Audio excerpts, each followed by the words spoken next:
A paz do Senhor. Hoje eu vou falar sobre o poder de desvendar o que se passa no coração das pessoas. Nós temos muitos exemplos bíblicos de fiéis com o poder de desvendar o que se passa no coração de outras pessoas. Eu vou começar com um dos profetas mais poderosos, Eliseu. Eliseu, na guerra contra os sírios, ajudou o rei de Israel dando informações do inimigo como se fosse um espião.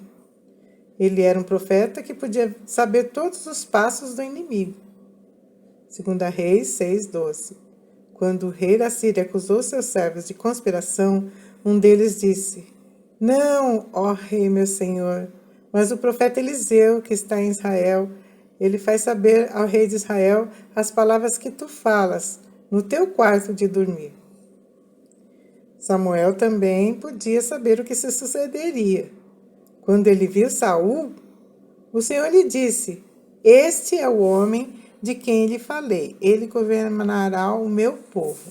1 Samuel 9:17. Na época, Saul estava preocupado em encontrar umas jumentas que tinha perdido. E Samuel lhe disse: "Quanto às jumentas que há 3 dias se te perderam, não se preocupe o teu coração com elas, porque já se encontraram." 1 Samuel 9:20.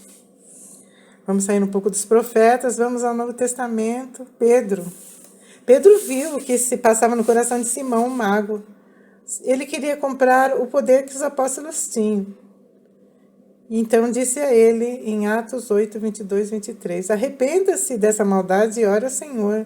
Talvez ele lhe perdoe tal pensamento no seu coração, pois vejo que você está cheio de amargura e preso pelo pecado." Pedro também recebia instruções sobre as pessoas vindas do Espírito Santo. Em Atos 10, 19 e 20, enquanto Pedro ainda estava pensando na visão, o Espírito lhe disse: "Simão, 3 homens estão procurando por você. Portanto, levante-se e desça. Não hesite em ir com eles, pois eu os enviei." O poder do Espírito Santo é dado àquele que ama a Jesus. Em João 14, 23, está escrito que Jesus falou: "Se alguém me ama, guardará minha palavra. Meu Pai o amará, nós viremos a ele e faremos nele morada." O Senhor Jesus é quem tem esse poder de saber o que se passa no coração das pessoas. Em Marcos 2, versículos 6 e 7, Jesus falando o que se passava nos corações de alguns escribas. Quando Jesus disse ao paralítico: "Filho, os teus pecados estão perdoados", ele viu que alguns escribas se arrazoavam em seus corações sobre o que ele tinha dito. Os escribas sabiam que somente Deus poderia perdoar pecados, então estavam pensando que o Senhor Jesus estava blasfemando. Então o Senhor lhes falou: "Por que vocês estão remoendo essas coisas em seus corações?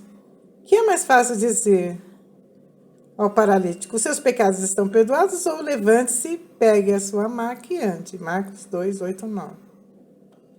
Jesus assumiu para si o encargo de perdoar pecados, uma prerrogativa que a Bíblia inteira atribui somente a Deus. Perdoar pecados não é algo verificável empiricamente, e também muito mais difícil do que fazer um milagre. Isso os escribas sabiam. Assim, Jesus realizou a ação mais fácil para demonstrar a mais difícil.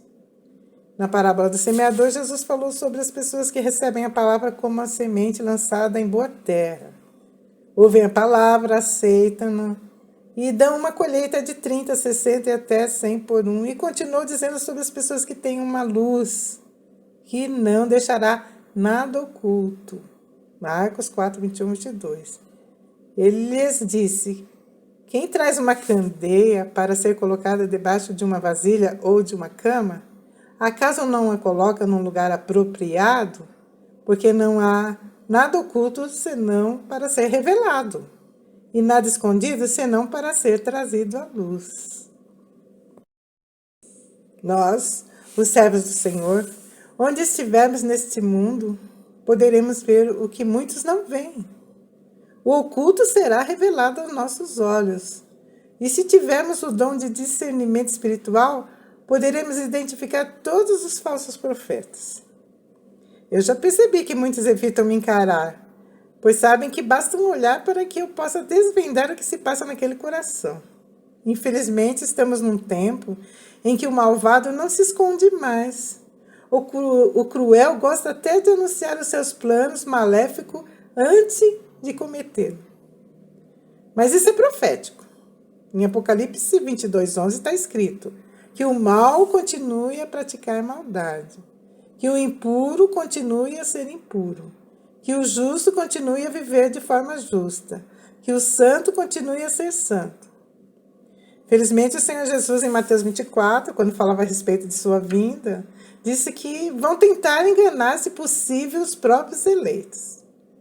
Se sobre a vinda de Cristo vão tentar nos enganar, imagine outros assuntos. Vamos atentar para a recomendação de Paulo a Timóteo, manejar bem a palavra da verdade e ser aprovado diante dos olhos do Senhor, que conhece todos os pensamentos. Lá em 2 Timóteo 2,15 está escrito: procura apresentar-te a Deus aprovado, como obreiro que não tem de que se envergonhar, que maneja bem a palavra da verdade. Amém?